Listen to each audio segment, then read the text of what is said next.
Hola, Bernardo's. It's Mr. J. I am working my way through the 20th century, and I'm ready to visit with you a little bit about Diego Rivera and Sunday, the dream of a Sunday afternoon in Alameda Park. This was a work I got to see on a recent trip to Mexico City, and I'm so happy that I was able to share a couple of things with you. So let's get to it.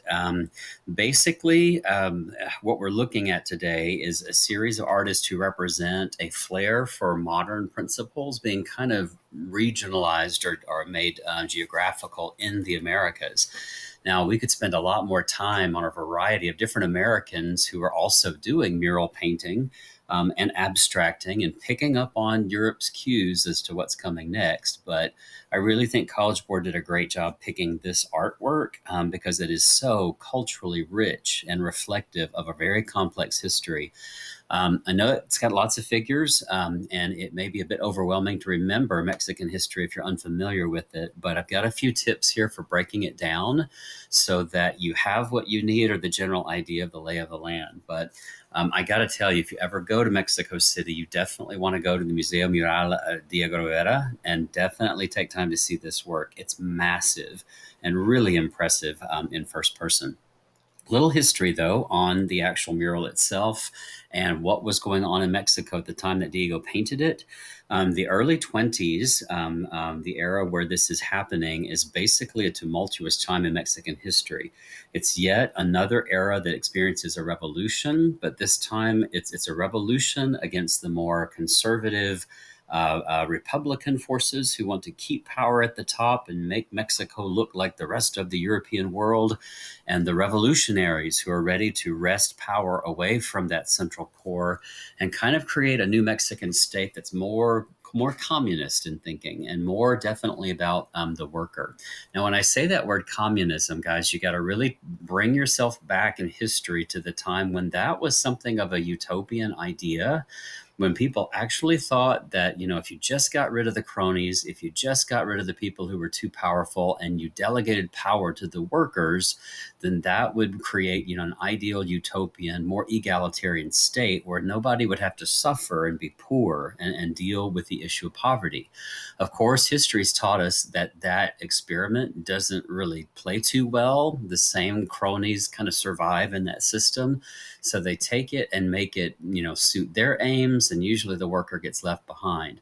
So we didn't know that in 1920. We thought that this was a new way to carve out society, and it was something that was somehow more liberal and more of the people. And that was really what Mexico and the forward thinkers were trying to do for themselves with that revolution. Of course, history is complex, so this is a snapshot of Mexico and its history up to that moment. Things have changed, of course, since then.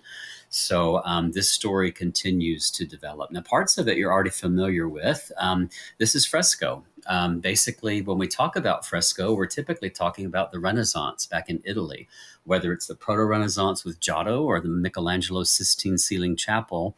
We basically have a process that's really complex and really difficult to do. It's kind of like, I guess, the penultimate, if you're thinking of the highest form of art you could have done in the Renaissance, because it required mastery and skill, and it required that you work fast because you got to get all that detail in there very, very quickly. Otherwise, you just have to scrape it off and start all over. That was kind of what the Mexican muralists were trying to bring to Mexico during the time. They thought that this was a high-born art that could be repurposed to show the experience of Mexican culture. Diego was one of the big three that you read about on Khan Academy, and you can travel all over the city to see their works. And they are compelling in telling the story from that very revolutionary perspective, where some very difficult imagery is kind of shown. Here we have the caballeros that we'll see a little bit later, revolutionary guys who wear the large sombreros, freeing a person who's been whipped and beaten, probably a member of the lower classes who had a slave lord over them. And basically you can see this is very similar to what we have in the Giotto Lamentation. So the worker, the downtrodden, the poor, they become kind of an MO for Rivera as he rebalances society.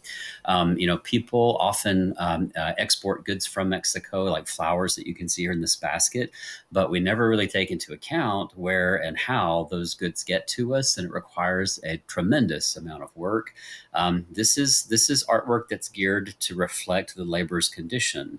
And it was funny that while we were there, we actually saw in Mexico City a protest of farmers who were doing exactly this, saying that pay was not good, condition workings were bad, and they wanted people inside the Palacio Nacional to know that this was something that still needed addressing even today. Um, some of the more complex murals that you can see inside the city, this one inside Palacio Nacional, this is the elaborate history of Mexico that gets painted on stairways there, which is basically the home of the I guess the a conventional home of the president, if you will.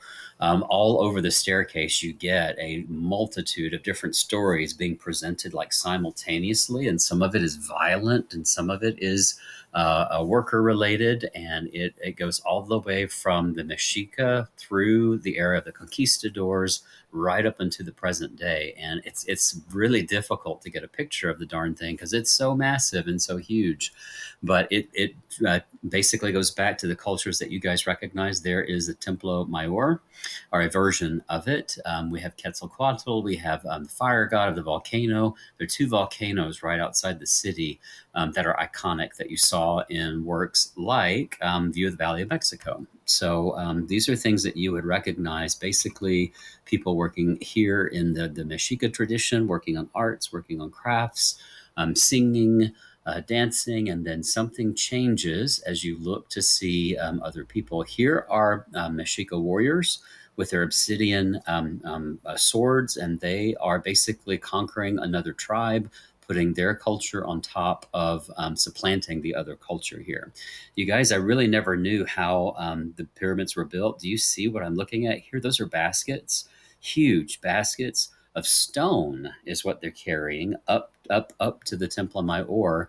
I saw that at Tenochtitlan, and I was blown away by the fact, reminded by the fact that the culture did not use beasts of burden other than human. So everything you see is built by hand. Remember that.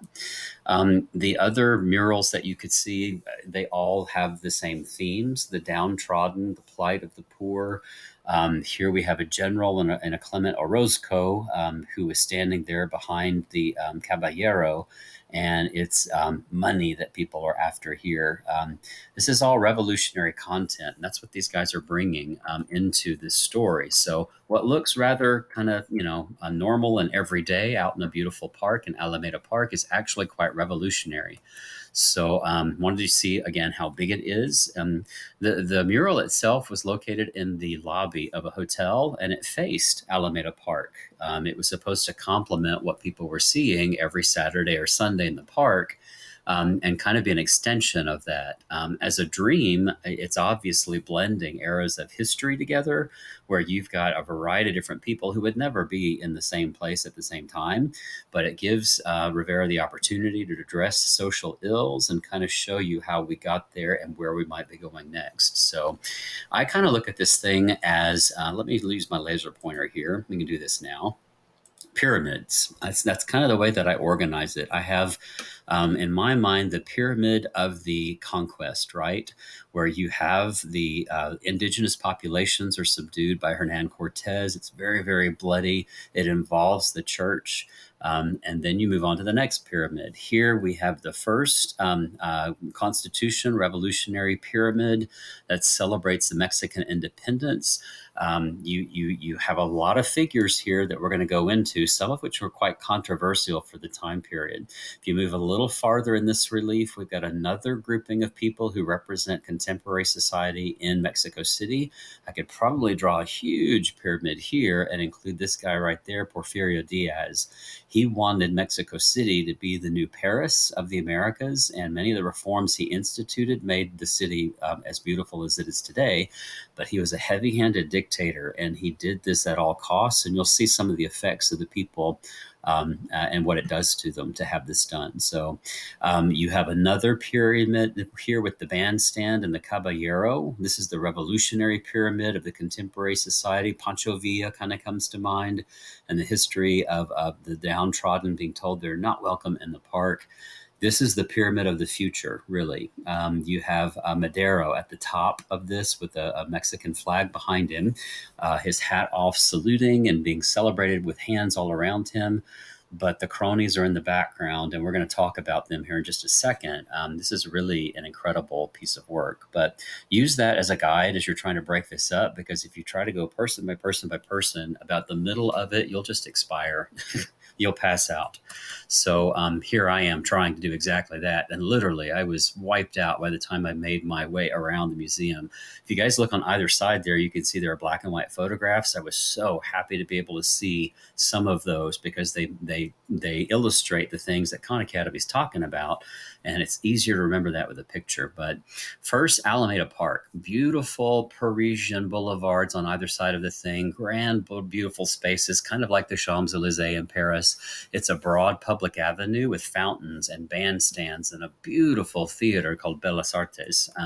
That's the fountain, and that was the day that we were there. Kids are still playing in the thing, and it's kind of an icon to go and have some fun on a hot Mexican city day. Here we have the bandstand. They were actually singing and dancing, and I just thought it was like this whole thing is coming to life right in front of my eyes. There is Bellas Artes, a beautiful theater. That's where they decided to reinstall the controversial Rockefeller mural that I'm going to show you here in just a second. So you've literally got references in the painting of all of these iconic city sites, which would have been right outside the window of the hotel lobby. So I thought that was really kind of cool. We're going to start basically by looking all across the thing. I basically took tons of pictures, too many for me to share with you right now. But when you get close to it, you really appreciate the color and the rich textures that he's able to weave into a fresco. And we'll talk about the life of the artwork and what it survived. It's just brilliant color. All right, so guys, when we start looking at the individual characters here, we're moving left to right, and I'd given you the analysis of pyramids of people that kind of make up different epochs of history, so we're going to stick with that. I'm going to try and use my laser pointer here and point out a couple of people that you'll recognize. I don't have time to talk about everybody, but ultimately you can kind of see that this represents the vast array of people we would see as playing a part in Mexican history. Over here, I want to start with Hernan Cortez, and I want to point out that he's got blood on his hands, guys. Here is the first bishop of Mexico City, who is somewhat complicit in the way that the natives are treated. They should say indigenous populations. If they didn't convert to Christianity, they were whipped and beaten. And you have images of whips that are kind of subtle. You have to look for, but you definitely can see the result. For the people who were made to wear dunce caps, it was all fire and damnation. And this guy right here, you can see representing the church with a crucifix in his hand, is pointing to the sky. This is a representation of the cathedral that's right at the heart of the city that they put very, very close to the location of Templo Mayor as a way to kind of eradicate that original population. That's Cathedral Metropolitana. So you can kind of see the church is heavy-handed in diminishing those indigenous populations. Meanwhile, all around, you see some people you probably recognize there. These gentlemen represent the upper crust. You can see now that the indigenous Mexica have now been relegated to the status of poor paupers, and they pickpocket, right? Around them, we see the emerging middle classes who are dancing and having a great time in the early days of this Mexican country. But here comes the first revolution. Here we have a challenge to authority. This is the constitution that's drafted up for the first Republic of Mexico. And right below it, you can see the controversial figure who's in charge of the paper that did say God did not exist. I'm going to animate this and show you this young lady here you recognize.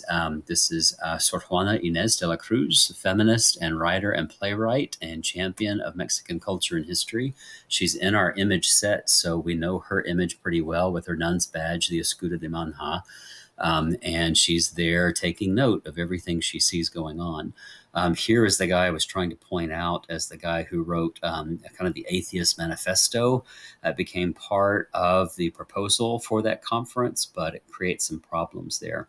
I want to go ahead and go forward to what was painted over. That's the Conferencia en la Academia de Letran.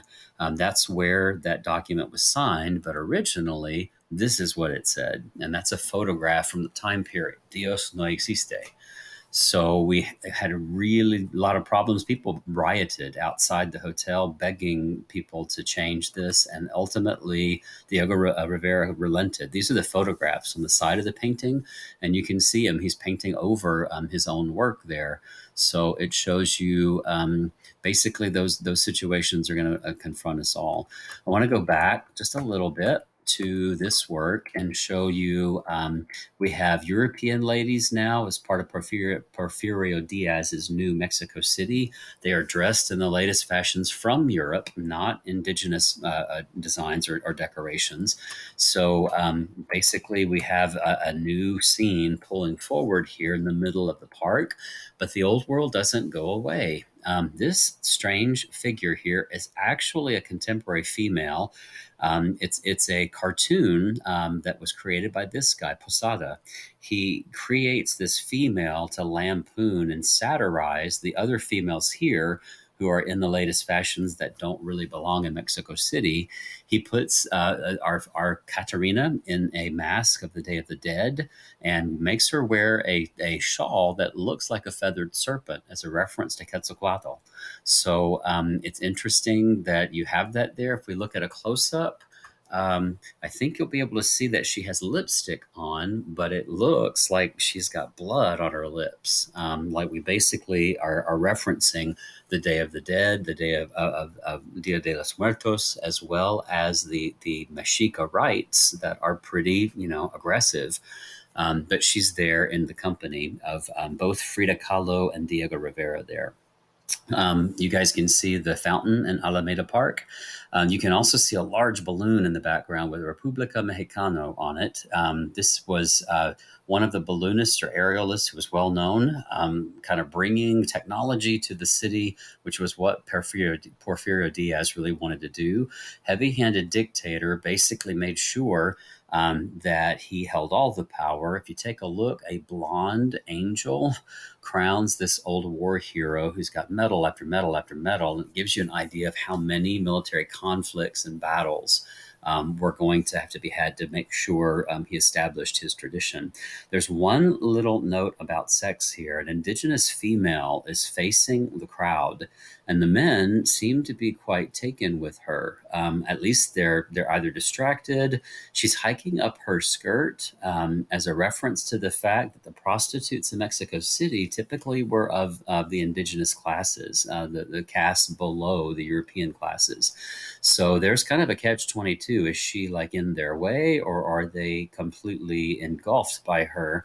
The indigenous cultures basically get the bad rap of being the ones who are the least in charge of their libido, and that's a really unfortunate stereotype. So you see that all over Diego Rivera's work, and he's really trying to show you it can go both ways. Are you being looked at, or are we looking back at you?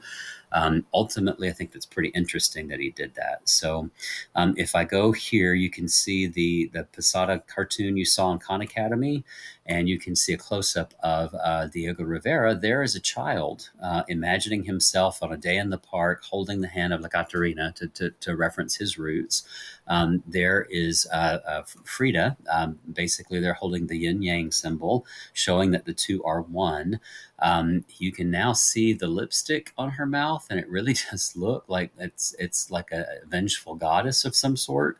So it seems kind of interesting or shocking to have all that juxtaposition suggest this altered like reality there. So when you look forward, now we're getting to the era that's really quite confrontational.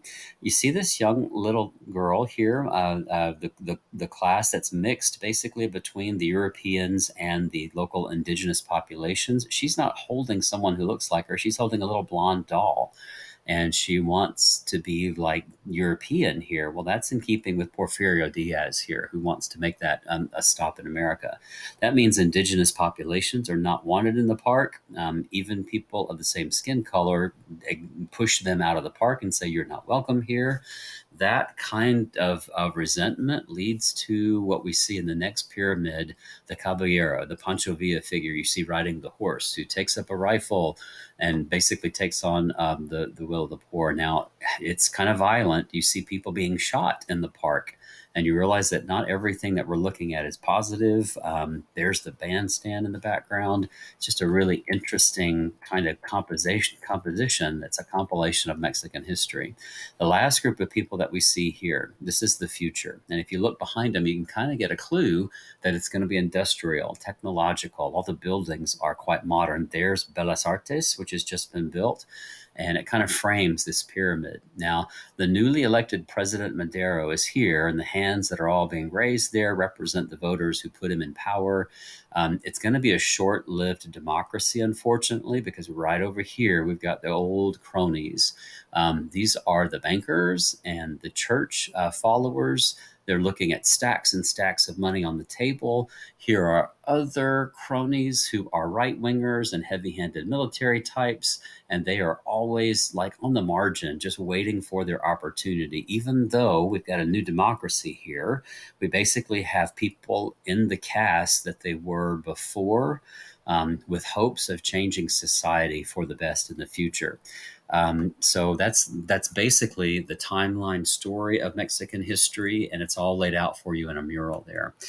Here it is again in its original location. I think I've showed you that before, but Mexico City went through a horrible earthquake in the 80s, 1985, I think, and that hotel, which had survived, basically crashed and crumbled.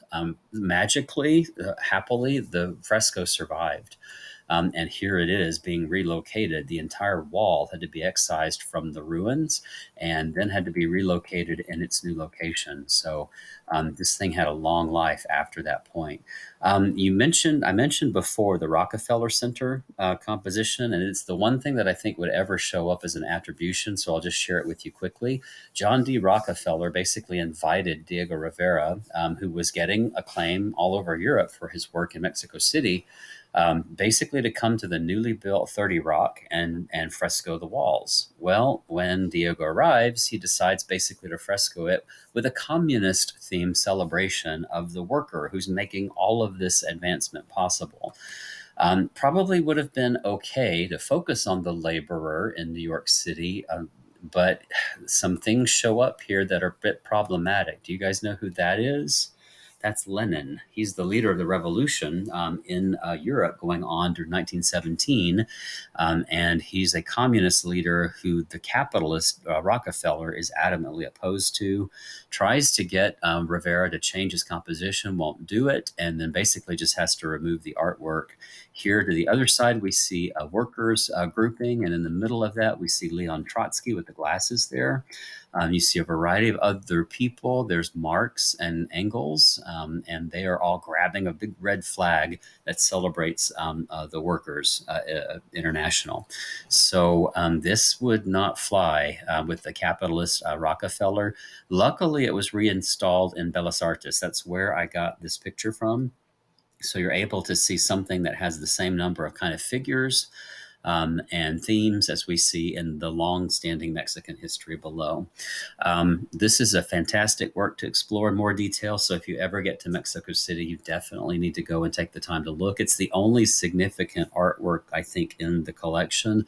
There are other peripheral galleries, but this is what you come to see because it is just a classic of Mexican art and history. So I hope that helps you understand that a little bit more. I'm going to leave it there for now. We'll be back in just a second to talk about more and wrapping up this video.